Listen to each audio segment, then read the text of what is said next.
हम तो अपना सब कुछ छोड़कर आपके पास आए हैं और आप ऐसी बातें कर रहे हैं। वो हमसे पूछते हैं कि हम क्यों आए हैं। तो भगवान बोले कि तुम्हें अपने घर परिवार पति को छोड़कर नहीं आना चाहिए था, तुम यहाँ क्यों चली गई। अब भगवान से यहाँ पर गोपियां एक प्रश्न करती हैं। बोले कौन सा। गोपियां कहती हैं प्रभु हमारे इस प्रश्न का उत्तर दीजिए। भगवान ने कहा पूछो।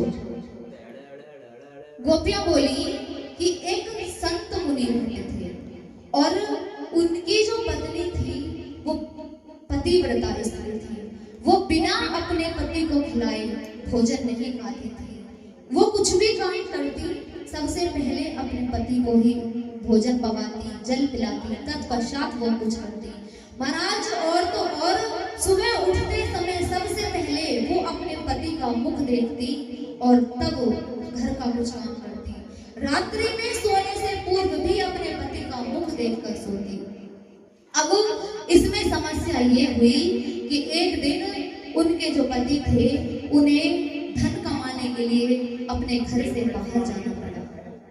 अब उनकी पत्नी ने प्रश्न किया कि प्रभु यदि आप चले जाएंगे तो मेरा जो ये पतिव्रता व्रत है वो खंडित हो जाएगा।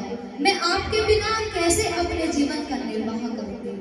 तो उनके पति ने उन्हें एक मिट्टी का पति बनाकर दे दिया और बोले देवी ये हमारी आज्ञा है कि जब तक हम ना आ जाएं तब तक तुम इस मिट्टी के पति को अपना सच्ची का पति मानकर इसकी विधिवत ऐसे ही पूजा करो, ऐसे ही सेवा करो जैसे तुम मेरी करती थी। अब पति अपनी पत्नी को ऐसी आज्ञा देकर वो धन कमाने के लिए बाहर चले गए।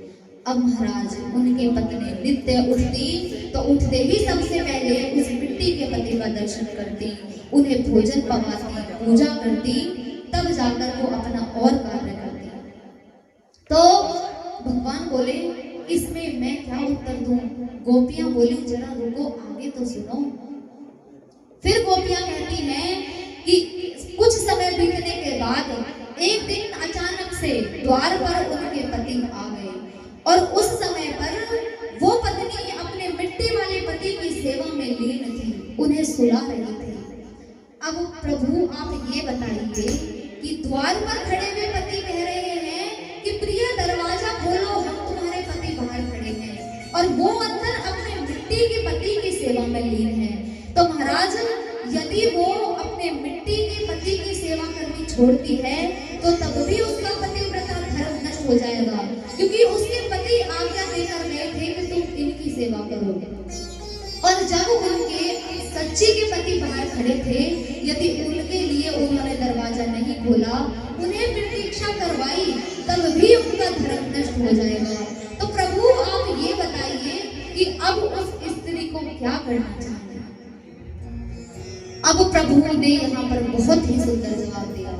प्रभु ने कहा कि उसका धर्म ये है कि जब तक उसके सच्ची के पति वहां पर नहीं आए थे तब तक वो अपने मिट्टी की पति की सेवा करे, और जब आज उसके असलियत वाले पति आ गए तो अब उसे मिट्टी के पति को छोड़कर और अपने असली वाले पति की सेवा करनी चाहिए, उसके लिए द्वार खोलना चाहिए। तो गोपियां हंसकर बोली हो गया निर्णय, आप ही की मुख आप ही की बात। भगवान बोले पर हुआ क्या, हमें भी तो बताओ। गोपियां हंसते हुए बोली प्रभु ये बात सुनकर हमें पता चल गया। बोले क्या कि जब तक हमें आप असली पति नहीं मिले थे तब तक हम अपने मिट्टी की पति की खूब सेवा करते रहे, लेकिन जब आप हमें जगत पति मिल गए तो हम उन मिट्टियों की पति की सेवा क्यों करें, हम तो आप ही की ही सेवा करेंगे। भगवान गोपियों की ये बात सुनकर गदगद हो गए और अब महाराज प्रभु गोपियों के मध्य हैं और रास करने के लिए वहां पर एकत्रित हुए हैं।